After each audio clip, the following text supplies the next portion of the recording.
श्रीगुरुभ्यो नमः।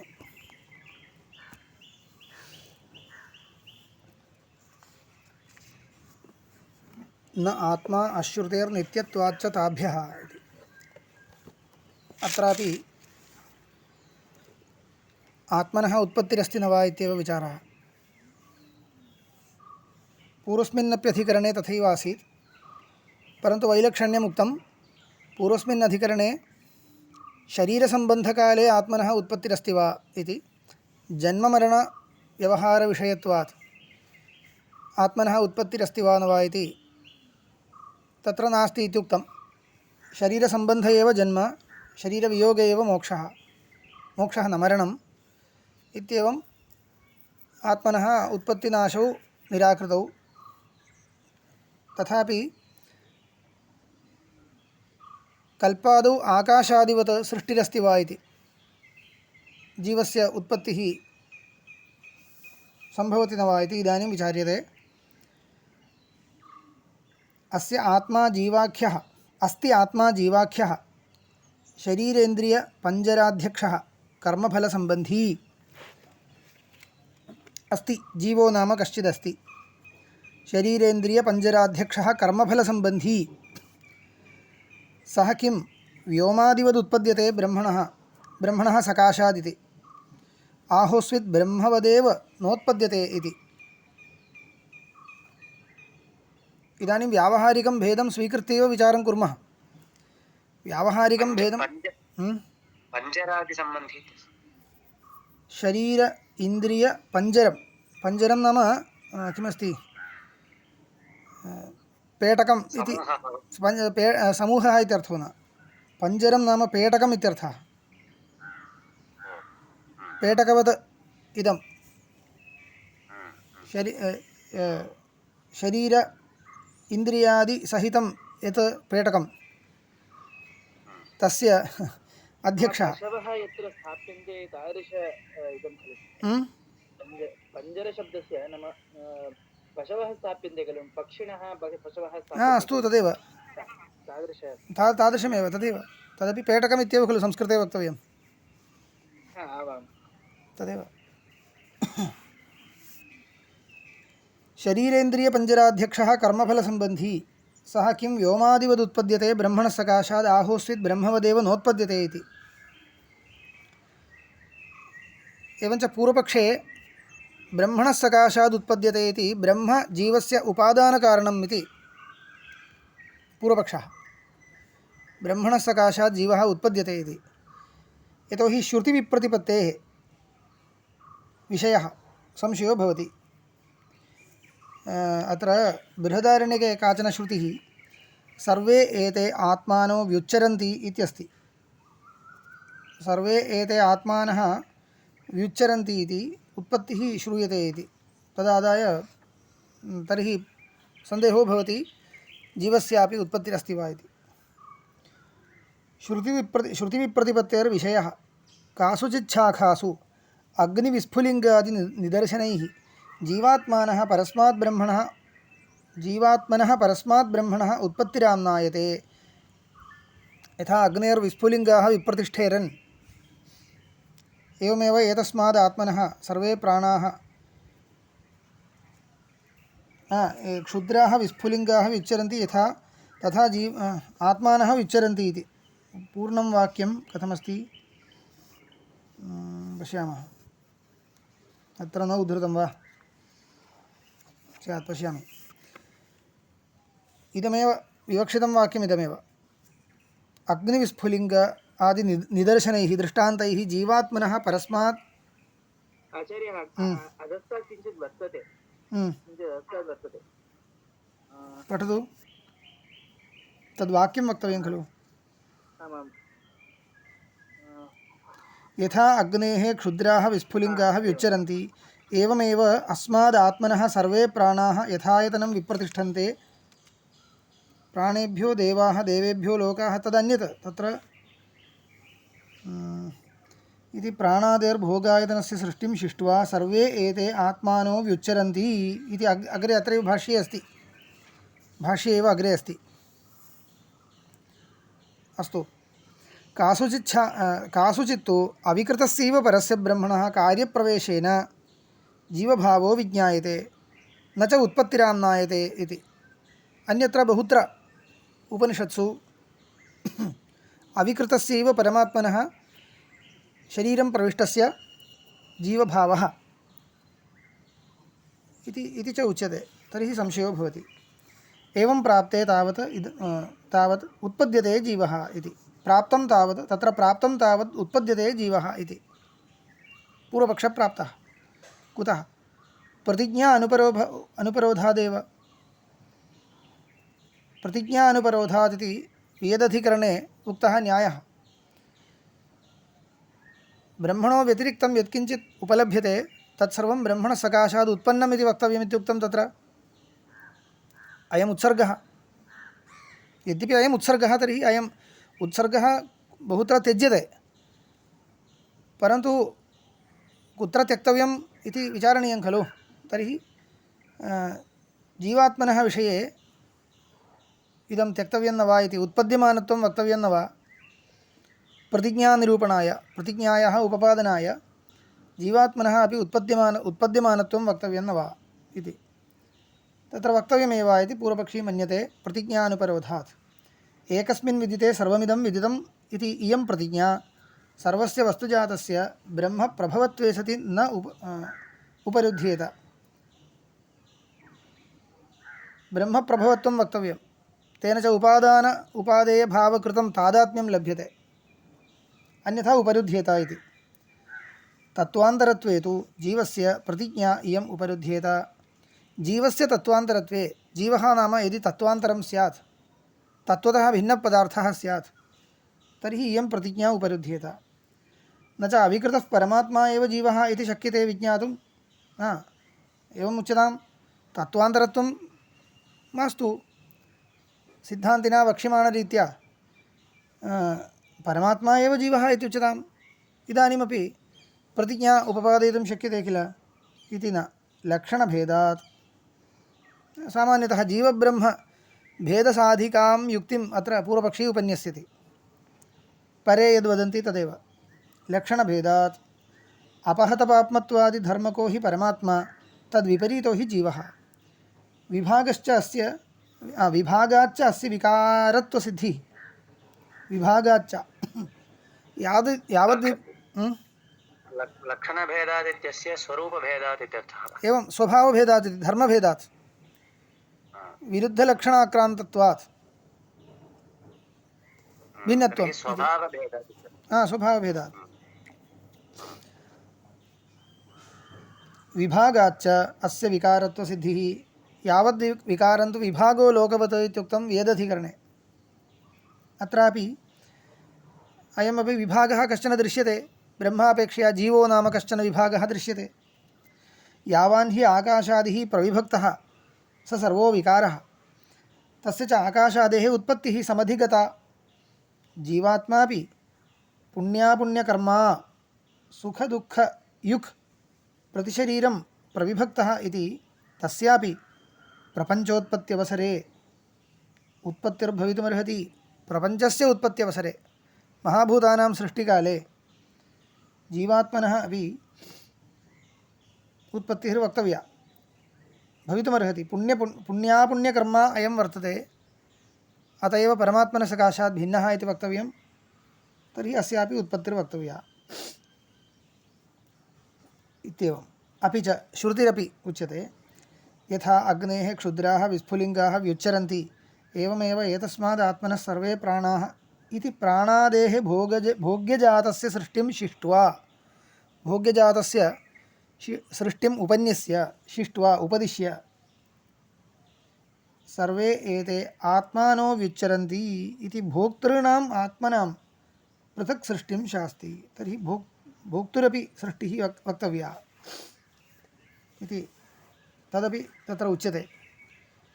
यथा सुदीप्तात् पावकात् विस्फुलिङ्गाः सहस्रशः प्रभवन्ते सरूपाः तथा अक्षराद् विविधाः सौम्यभावाः प्रजायन्ते तत्र चैवापि यन्ति इति च मुण्डकवाक्यम्। इति च जीवात्मनाम् उत्पत्तिप्रलयौ उच्येते सरूपवचनात्। अत्र स्वरूपवचनं जीवात्मनः अपि सङ्ग्राहकमिति पूर्वपक्षिणाम् आशयः। यथा सुदीप्तात् पावकात् विस्फुलिङ्गात् सहस्रशः प्रभवन्ते स्वरूपाः इति अस्ति। तर्हि स्वरूपाः भावाः परमात्मनः ये स्वरूपाः के भवन्ति? चेतनत्वेन स्वरूपाः सजातीयाः जीवा एव इति। तर्हि अत्र स्वरूपशब्दग्रहणात् अत्र जीवात्मनामेव विवक्षा प्रतीयते इति कृत्वा जीवात्मनः उत्पत्तिः अत्र वक्तव्या। जीवात्मानो हि परमात्मना स्वरूपा भवन्ति चैतन्ययोगात् इति। न च क्वचित् अश्रवणम् अन्यत्र श्रुतं वारयितुमर्हति। इदम् आकाशाधिकरणे वियदधिकरणे उक्तां युक्तिं स्मारयति। तत्र किमुक्तं? छान्दोग्ये वियतः सृष्टिर्नोक्ता इति कृत्वा वियतः सृष्टिर्न भवति इति वक्तुं न शक्यते तैत्तिरीये श्रुतत्वात्। क्वचित् श्रुतं चेत् अन्यत्रापि तत् सङ्ग्राह्यमेव इत्युक्तं किल, तदेव अत्रापि न च क्वचित् अश्रवणम् अन्यत्र श्रुतं वारयितुमर्हति। क्वचित् न श्रुतमिति कृत्वा अन्यत्र श्रुतं चेत् तदुपेक्षितुं न शक्यते, तद्वारयितुं न प्रभवति। श्रुत्यन्तर्गतस्यापि अविरुद्धस्य अधिकस्य अर्थस्य सर्वत्र उपसंहर्तव्यत्वात्। एवञ्च अत्रापि अनेकासु शाखासु आत्मनः उत्पत्तिर्न श्रुता चेदपि क्वचित् श्रुता चेत् तत् सङ्ग्राह्यमेव। प्रवेशश्रुतिरपि एवं सति विकारभावापत्यैव व्याख्यातव्या। आम्, अत्र तत्सृष्ट्वा तदेवानुप्राविशदित्यादौ या प्रवेशश्रुतिः वर्तते तत्र भवद्भिः कथं व्याख्यायते? अविकृतस्यैव परमेश्वरस्य शरीरे जीवभावेन अनुप्रवेशः इत्युच्यते। तत्र अविकृतस्य इत्यंशः कस्मात् लब्धः? श्रुत्या नोक्तं तत्सृष्ट्वा तदेव अनुप्राविशदित्येव अस्ति। तत्र विकृतस्य इत्यपि नास्ति, अविकृतस्य इत्यपि नास्ति। एवञ्च इदानीं यदा क्वचित् सृष्टिः श्रूयते तर्हि अविकृतस्य इत्यंशस्त्यज्यताम्। तत्सृष्ट्वा तदेवानुप्राविशदिति सम्यगेव। परमात्मा शरीरं सृष्ट्वा जीवभावेन अनुप्राविशत्। कथम्? अविकारेण न, विकारपूर्वकमेव विकारं प्राप्य अनुप्राविशत् इत्युच्यताम्। यथा मृत् विकारं प्राप्य घटभावेन अवतिष्ठते, अत एव मृत् घटस्य उपादानमित्युच्यते, अत एव ऐक्यञ्च उच्यते। तद्वदेव परमात्मनः एव विकारं प्राप्तस्य जीवभावः इत्युच्यताम्। अविकृतस्य परमात्मनः जीवभावः इति मास्तु। तथा च तत्सृष्ट्वा तदेवानुप्राविशदिति श्रुतेः विरोधो नास्ति। परमात्मा एव जीवभावेन विकारं प्राप्य जीवभावेन अपतिष्ठते इत्युच्यताम्। तथा च उपादान उपादेय भावः अस्तु। इदानीं तत्त्वमसि इत्यादि ऐक्यश्रुतयोपि मृदेव घटः इतिवत् उपादान उपादेय भावेन योज्यन्ताम्। प्रवेशश्रुतिरपि एवं व्याख्याता भवति इति पूर्वपक्षिणाम् आशयः। प्रवेशश्रुतिरपि एवं सति विकारभावापत्यैव व्याख्यातव्या। तदात्मानं स्वयमकुरुत इत्यादिवत्। तदात्मानं स्वयमकुरुत इति तु प्रपञ्चसृष्टिविषये उच्यते। आत्मानं स्वयमकुरुत, परमात्मा स्वकीयमेव स्वरूपं प्रपञ्चभावेन अकुरुत इति वर्तते। तत्र अविकृतस्य परमात्मनः प्रपञ्चभावो वा विकृतस्य परमात्मनो वा इति पृष्टे कश्चन विकार एव अयं वक्तव्यः, परन्तु परमात्मनः अविकारस्तु अस्ति किल इति पृष्टे किं वक्तव्यम्? अस्तु, तत् किं कर्तव्यं? तत्र तु अधिष्ठानाधेय भावः आरोप्य भावः उक्तः। प्रपञ्चस्य तु परमात्मनः विकारभूतत्वेपि परमात्मा विकारं प्राप्तवान् वा न वा इति पृष्टे न प्राप्तवान्। प्रपञ्चस्तु विकारवत्वात् उपहितस्य विकारवत्वम् इति उच्यते तावत्। तावदेव वस्तुगत्या विकारं न प्राप्तवान् अस्तु अधिष्ठानमिति वक्तव्यम् अधिष्ठानमेव तर्हि विवर्तोपादानमिति वक्तव्यम् उच्यतां तद्वदेव जीवस्यापि भवतु जीवस्य विवर्तोपादानं परमात्मा इत्यस्तु कस्यापि आक्षेपो नास्ति कयाचित् विधया जीवस्य उत्पत्तिर्वक्तव्या एव जीवं प्रति परमात्मा विवर्तोपादानम् इति उच्यताम् इति विचारः प्रवेशश्रुतिरपि एवं सति विकारभावापत्यैव व्याख्यातव्या तदात्मानं स्वयमकुरुत इत्यादिवत् तस्माद् उत्पद्यते जीव इति एवं प्राप्ते ब्रूमः अत्र इदानीम् उपादानत्वं स्वीक्रियते चेत् जीवं प्रति परमात्मनः तर्हि जीवस्य मिथ्यात्वं नागच्छति वा? मिथ्यात्वम् आगच्छति आगच्छतु इति आगच्छतु इति मिथ्यात्वमेव भवतु इत्येव स्वरूपेण मिथ्यात्वं भवतु इत्येव वक्तव्यं मोक्षः कस्य इति पृष्टे प्रकारान्तरेण वक्तव्यं तत्र सर्वं योजयितुं शक्यते इति न किञ्चित् एतं कौतुकार्थं पूर्वपक्षः क्रियते तावदेव वस्तुगत्या भोक्तुः उत्पत्तिः इत्येतदेव असङ्गतं महान् युक्तिविरोधो भवति तार्किकाः अपि वदन्ति खलु कृतः न अकृताभ्यागमादिकं स्यात्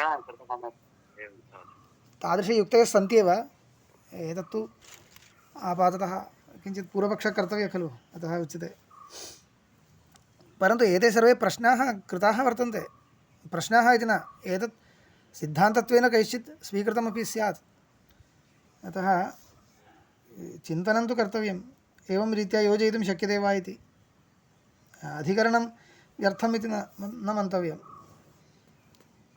यदा येन केनापि तर्केण यः कोऽपि पक्षः समर्थयितुं शक्यते इति भवति तर्हि इदमपि विचारणीयमेव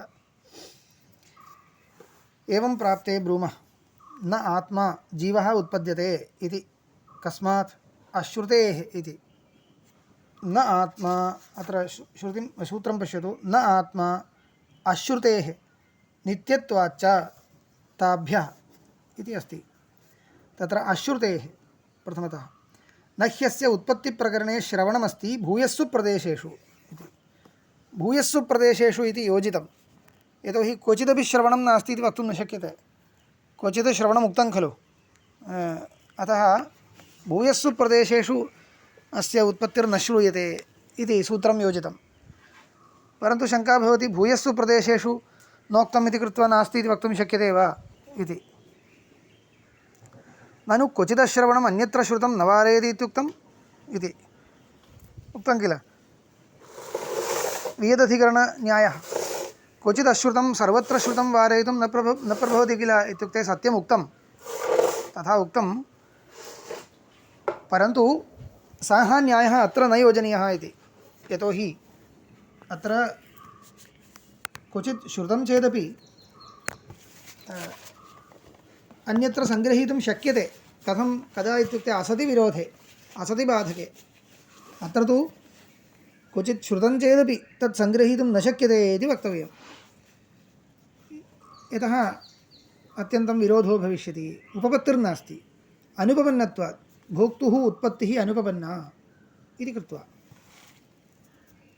उत्पत्तिरेव त्वस्य न सम्भवति इति वदामः नैव सम्भवति अत एव श्रुतमपि न सङ्गृह्यते उत्पत्तिरेव त्वस्य न सम्भवति कस्मात् नित्यत्वात् च ताभ्यः तर्हि श्रुतम् अन्यथा नेयं खलु श्रुतमन्यथा नेयमेव अवश्यं तदेव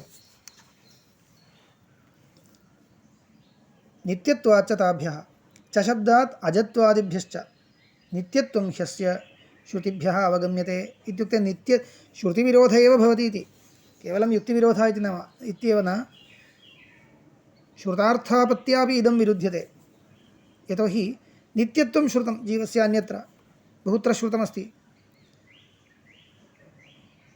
तर्हि नित्यत्वान्यथा अनुपपत्या उत्पत्तिर्न वक्तव्या नित्यत्वम् उपपादयितुम् उत्पत्त्यभावः समर्थनीयः इति नित्यत्वं ह्यस्य श्रुतिभ्यः अवगम्यते तथा अजत्वम् अविकारित्वम् अविकृतस्यैव ब्रह्मणः जीवात्मना अवस्थानं ब्रह्मात्मता च इति अवगम्यते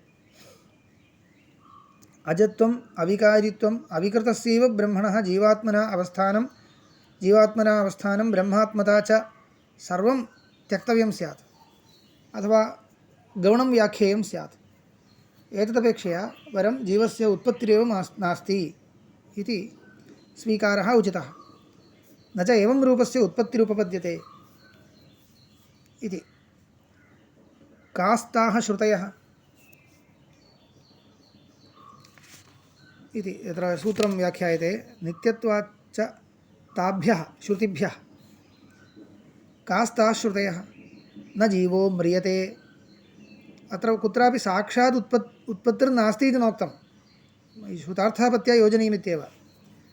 उत्पत्तिर्नास्ति इति साक्षात् नोक्तं। न जीवो म्रियते इत्यस्ति। स वा एष महानज आत्मा अजरः अमरः अमृतः अभयः ब्रह्म।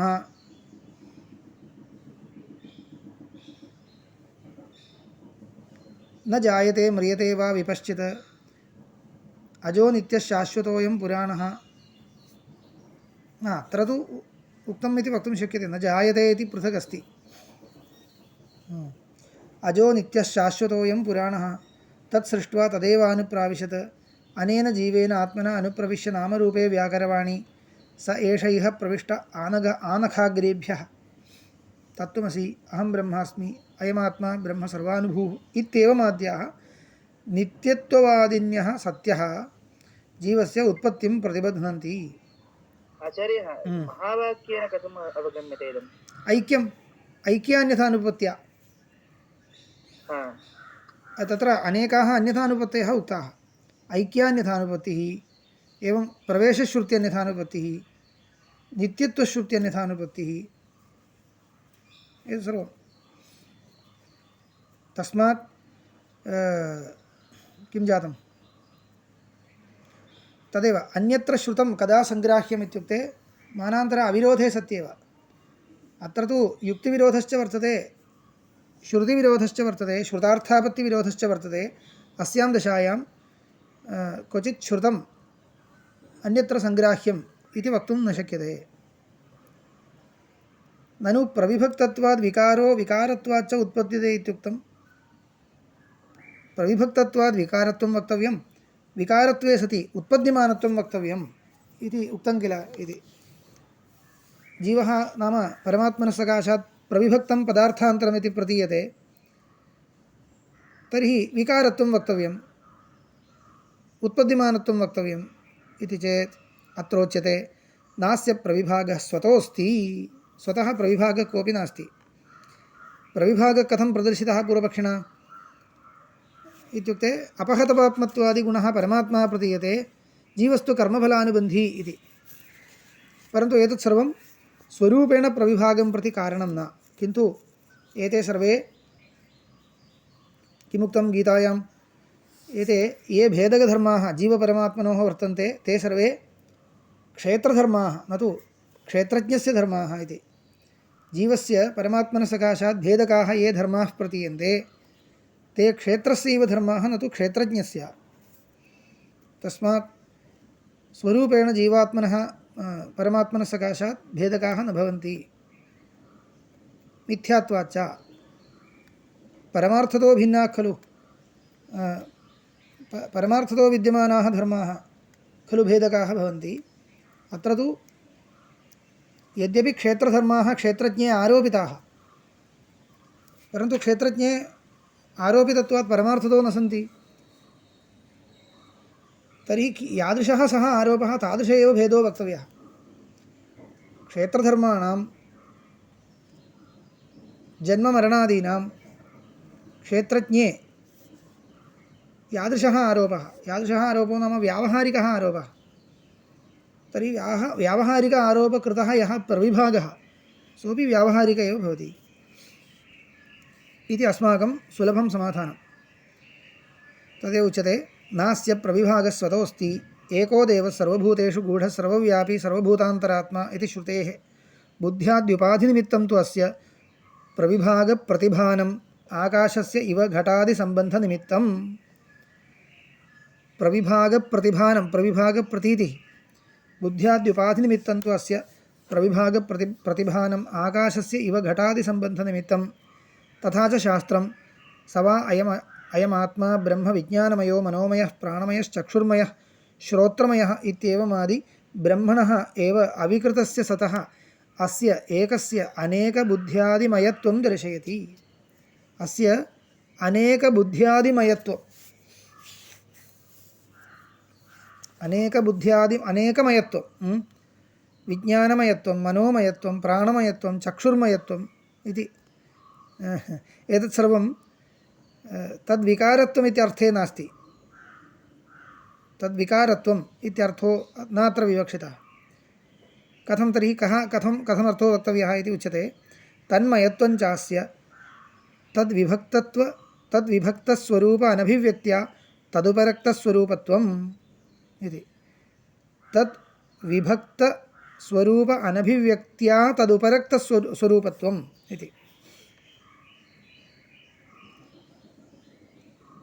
जीवस्य प्रतीतिर् यदा यदा भवति तदानीं तद्विभक्ततया तु न भवति।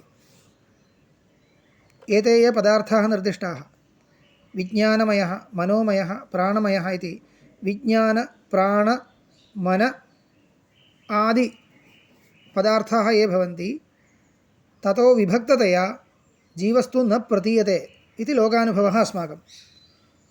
यदा यदा मम प्रतीतिः ममैव वर्तते अहमिति प्रतीतिः तदा एते सर्वे धर्माः मया सहैव भासमानाः भवन्ति। तस्मात् एतेभ्यो विभक्ततया जीवस्य प्रतीतिर्नास्ति। तदेव उच्यते अत्र कश्चन परिष्कारः कृतः भाष्यकारैः।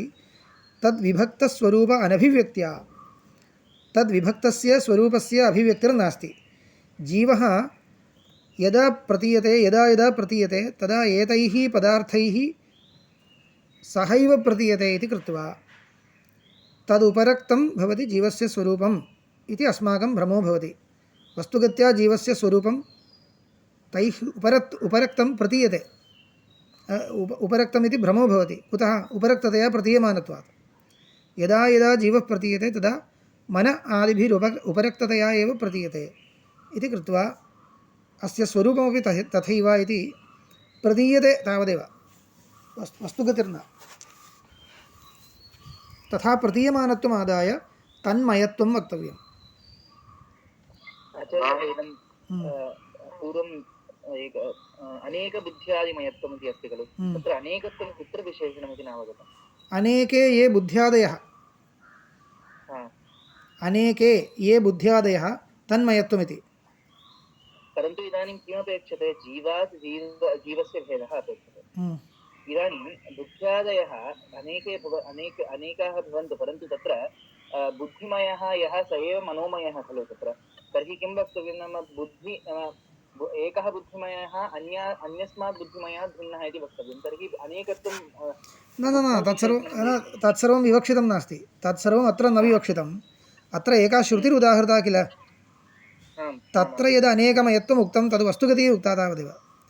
स वा अयम् आत्मा ब्रह्म विज्ञानमयः मनोमयः प्राणमयः चक्षुर्मयः श्रोत्रमयः इत्येवं रूपेण अत्र अनेकमयत्वम् उक्तं खलु। अनेकबुद्ध्यादिमयत्वम् अस्य एकस्यैव अनेकबुद्ध्यादिमयत्वं दर्शयति इति पङ्क्तिः किमर्थम् आगता इति पश्यतु। एकस्यैव जीवस्य अनेकबुद्ध्यादिमयत्वं दर्शयति। अनेकबुद्ध्यादिमयत्वं दर्शयन्ती इयं श्रुतिः किं करोति इति पृष्टे तदुपाधिकमेव जीवस्य धर्मवत्वम् इति निरूपयति इति।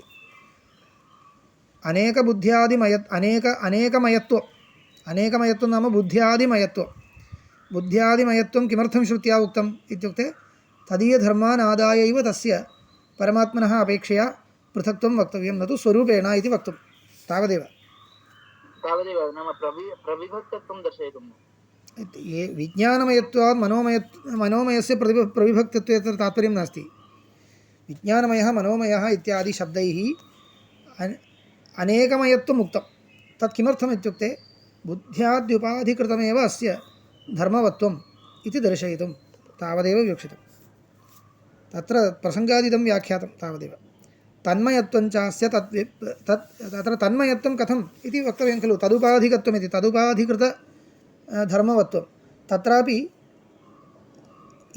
तत्र जीवप्रतीतिकाले नियमेन प्रतीयमानत्वम् एतेषां धर्माणां वर्तते इति कृत्वा जीवस्य स्वरूपम् अपि तन्मयम् इति अस्माकं भ्रमो भवति इति सूचनार्थम् इदम् उक्तम् तत्र तन्मयम् इत्यस्य तत् प्रचुरम् इत्येव अर्थः अस्तु तदेव तत् प्रचुरत्वं च कीदृशमिति वक्तव्यं खलु तदेव विवक्षितं प्राचुर्यार्थे एव मयट परन्तु प्राचुर्यार्थस्य अत्र उपपत्तिः कथम् इत्युक्ते जीवः यदा यदा प्रतीयते तदा तदा एतैः पदार्थैः एतैः उपाधिभिः सहित एतेषाम् उपाधीनां धर्मैः उपाधिकृतैः धर्मैः सहित एव प्रतीयते इदमेव अत्र एकेन शब्देन एकेन वाक्येन उक्तम् अविकृतस्य सतः तन्मयत्वं चास्य तद्विभक्तस्वरूप अनभिव्यक्त्या तदुपरक्तस्वरूपत्वं तद्विभक्तस्य स्वरूपस्य अनभिव्यक्त्या अनभिव्यक्तत्वात् इति अनभिव्यक्तत्वे सति तदुपरक्तस्वरूपत्वं तद्विभक्तस्य स्वरूपस्य अनभिव्यक्ततद्विभक्तस्वरूपत्वे सति तदुपरक्तस्वरूपत्वम् एवम् उच्यते कश्चन परिष्कारः लभ्यते स्त्रीमयो जाल्मः इत्यादिवत् द्रष्टव्यं स्त्रीमयो जाल्मः इति प्रयोगः जाल्मः इत्युक्ते मूढः इति कस्यचित् निन्दार्थम् इदं वचनं कश्चित् पुरुषः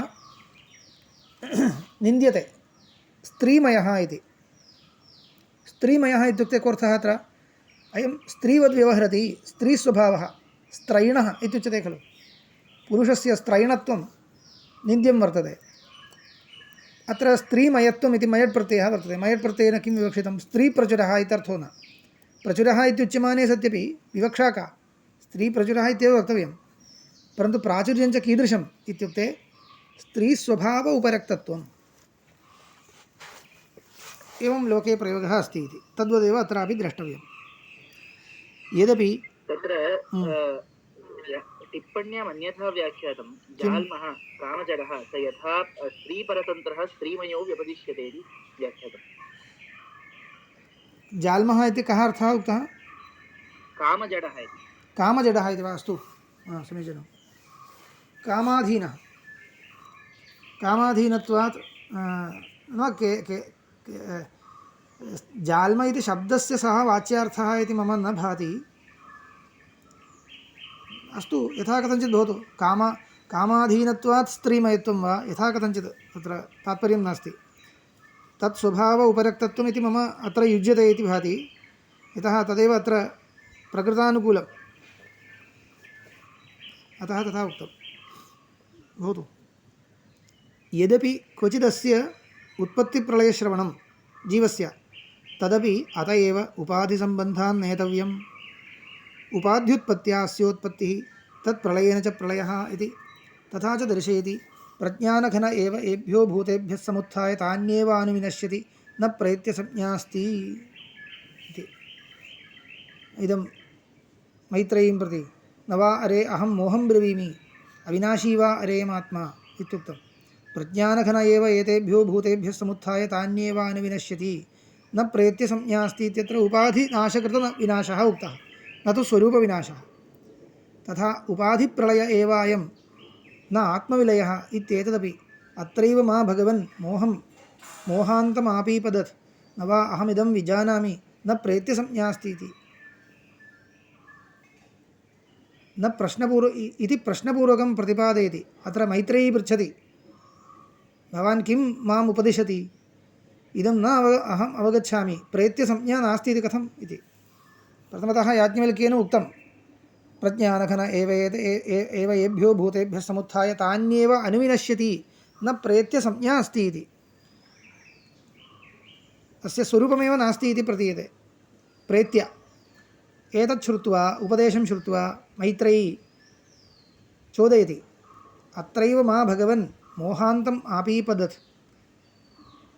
मां मोहं नयति भवान् न वा अहमिदं विजानामि इदम् अहं न अवगच्छामि न प्रेत्यसंज्ञा अस्ति इति कथम् एतत् एवं कथं भवता उपदेशः क्रियते इति प्रश्नम् उत्थाप्य मैत्रेयीपक्षतः प्रश्नम् उत्थाप्य प्रश्नपूर्वकं याज्ञवल्क्यः प्रतिपादयति न वा अरे अहं मोहं ब्रवीमि अविनाशी वा अरे अयमात्मा अयम् आत्मा स्वरूपेण अविनाशी एव अनुच्छित्य धर्म मात्रा असंसर्गस्त्वस्य भवति इति वस्तुगत्या एतैः धर्मैः अस्य संसर्गो न भवति स्वरूपेण सम्बन्धो नास्ति तथापि उपाधिकृतम् उपाधि इदमादाय प्रतिभानमादाय मया तथा उक्तम् इति स्वयमेव याज्ञवल्क्यः स्पष्टीकरोति तस्मात् अयं सन्दर्भः एतदर्थम् उपयोक्तव्यः प्रतीतिरस्ति परन्तु औपाधिकी सा अतः अन्यथा नेया इति अन्यथा नयनप्रकारोऽपि तत्र श्रुत्या एव दर्शितः प्रतिज्ञा अनुपरोधोऽपि अविकृतस्यैव ब्रह्मणः जीवभावाभ्युपगमात् इति अत्यन्त ऐक्यादपि प्रतिज्ञा उपपादयितुं शक्यते एकविज्ञानेन सर्वविज्ञानप्रतिज्ञायाः उपपादनाय उत्पत्तिरेव वक्तव्या इति नास्ति तादात्म्यं वा अत्यन्त ऐक्यं वा वक्तव्यं तादात्म्यं वा अत्यन्त ऐक्यं वा वक्तव्यम् अत्र तु अत्यन्त ऐक्यमस्ति तस्मात् उपादानोपादेयभावकृतं तादात्म्यं वक्तव्यमिति नास्ति तत्र तादात्म्यमपि उपादान उपादेयभावकृतमेव वक्तव्यमित्यपि नास्ति तादात्म्यं वक्तव्यम् अथवा अत्यन्त ऐक्यं वक्तव्यमित्येव द्वयी गतिः एकविज्ञानेन सर्वविज्ञानप्रतिज्ञायाः उपपादनाय तत्र वेदादिप्रपञ्चस्य तु उपादान उपादेयभावकृतं तादात्म्यं मायायास्तु तद्विनैव तादात्म्यं जीवस्य तु अत्यन्त ऐक्यम् एवं त्रेधा पदार्थेषु त्रेधा स्थितिरस्ति प्रतिज्ञानुपरोधोऽपि अविकृतस्यैव ब्रह्मणः जीवभावाभ्युपगमात् लक्षणभेदोऽपि अनयोः उपाधिनिमित्त एव अतः ऊर्ध्वं विमोक्षायैव ब्रूहि इति च प्रकृतस्यैव विज्ञानमयस्य आत्मनः सर्वसंसारधर्मप्रत्याख्यानेन परमात्मभावप्रतिपादनात् इति इदं सर्वं चतुर्थाध्याये वर्तते चतुर्थाध्यायः अवश्यं पठनीयः बृहदारण्यकस्य आचार्यः इदानीं मायायाः उपादानोपादेयभावं विनैव तादात्म्यम् इत्युच्यते इत्युक्तं तस्य कः अभिप्रायः यतोहि मायायाः अपि अध्यस्तत्वं स्वीक्रियते स च अध्यासः अनादिः भवतु कुत्र अध्यासः वक्तव्यः अधिष्ठाने अधिष्ठानं तावत् उपादानमेव भवेत् तर्हि उपादानोपादेयभावप्रयुक्तः एव खलु तादात्म्यसम्बन्धः अधिष्ठानम् उपादानमेव भवेत् इति नियमो नास्ति इत्येव अधिष्ठानं भवति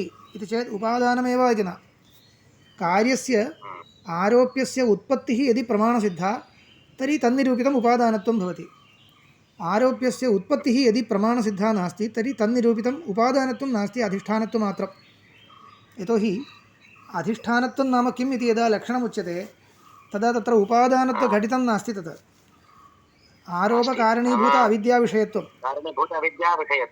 तावदेव इदम् उपादानत्वनियतं न उपादानत्वं विनापि उपपादयितुं शक्यते उपादानत्वं वक्तव्यं न वा इति कथम् इत्युक्ते आरोप्यस्य उत्पत्तौ प्रमाणमस्ति चेत् अस्य उपादानत्वं वक्तव्यं नो चेत् नास्ति तावदेव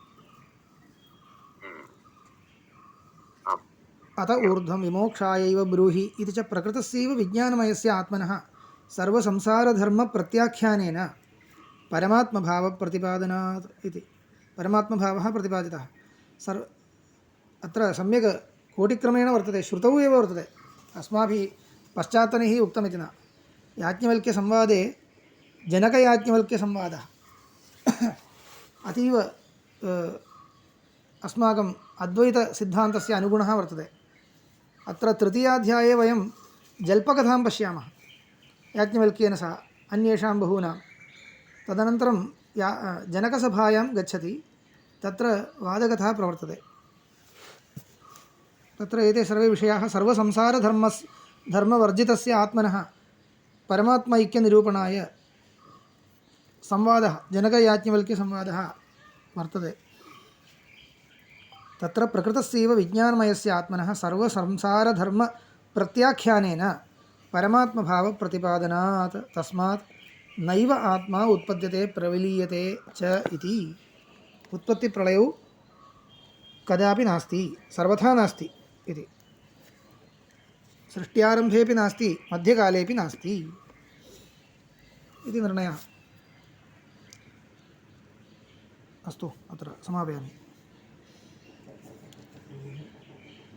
शन्नो संवरुणः शन्नो भवत्वर्यमा शन्नयन्द्रो बृहस्पतिः शन्नो विष्णुरुक्रमः नमो ब्रह्मणे नमस्ते वायोत्मेव प्रत्यक्षं ब्रह्मासि त्वामेव प्रत्यक्षं